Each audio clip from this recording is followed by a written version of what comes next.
Terapi stem cell atau sel punca menjadi salah satu terobosan terkini dalam dunia kedokteran modern. Dunia kedokteran internasional telah mengembangkan transplantasi stem cell ini sejak tahun 60-an. Tetapi di Indonesia, terapi ini baru mulai dikembangkan pada tahun 2007. Di Indonesia saat ini baru ada 11 rumah sakit pemerintah yang diberikan izin untuk melakukan penelitian dan pengembangan stem cell. Salah satunya adalah Rumah Sakit Cipto Mangunkusumo di kawasan Jakarta Pusat.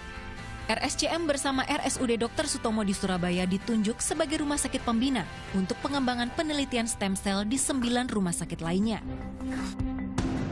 Stem cell merupakan sel induk yang berpotensi berkembang menjadi beberapa sel tubuh yang berbeda, seperti sel otak, otot, hati, jantung, maupun sel darah. Dengan kata lain, stem cell merupakan sumber dari semua sel dalam tubuh manusia yang mampu memperbanyak diri.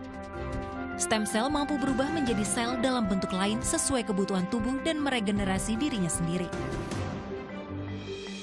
Berbeda dengan obat-obatan yang berbasis bahan kimia, pengobatan menggunakan stem cell cenderung lebih aman karena berbasis biologis dan yang diberikan adalah sel hidup yang secara alamiah berada dalam tubuh kita. Stem cell terbagi menjadi dua, yaitu embryonic stem cell atau sel punca yang berasal dari embrio dan adult stem cell atau sel punca dewasa. Untuk adult stem cell berasal dari sumsum tulang, darah tepi, darah tali pusar, dan lapisan lemak tubuh. Selain mampu menyembuhkan patah tulang seperti yang dialami Dian, stem cell memiliki keunggulan untuk menyembuhkan penyakit berbahaya lain. Kita memang mengarahkan ke sana untuk penyakit yang dengan pengobatan konvensional itu belum memuaskan.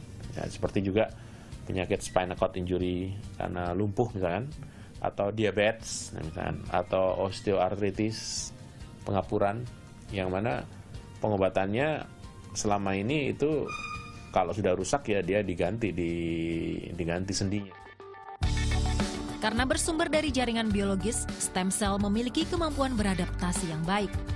Setelah stem cell disuntikkan ke tubuh pasien, ia akan cepat menyesuaikan diri dengan membentuk koloni dan berkembang biak untuk menggantikan sel yang rusak. Pengolahan stem cell harus dilakukan dengan steril. Untuk itu, tidak semua laboratorium bisa melakukannya. Salah satu laboratorium pengolah stem cell yang mengantongi izin resmi pemerintah adalah Regenik Laboratorium.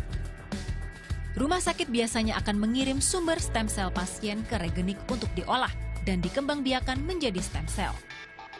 Untuk mengolahnya dibutuhkan waktu sekitar 1-4 minggu, tergantung berapa banyak stem cell yang ingin dihasilkan. Meski demikian, tidak semua pasien bisa menjalani terapi stem cell. Ada hal-hal yang harus diperhatikan sebelum pasien diterapi stem cell. Saat ini terapi stem cell masih terus dikembangkan. Optimisme muncul bahwa suatu saat nanti keberadaan obat sebagai terapi penyakit bakal tergantikan dengan stem cell. Meski memiliki banyak manfaat, terapi stem cell bukan berarti tanpa resiko. Jika tidak dilakukan sesuai prosedur yang ada, maka stem cell bisa menimbulkan infeksi atau penolakan dari dalam tubuh. Selain itu, biaya yang harus dikeluarkan untuk terapi stem cell relatif mahal, berkisar antara 100 juta sampai 500 juta rupiah. Leni Hastuti, Tama Gimalaya melaporkan untuk NET.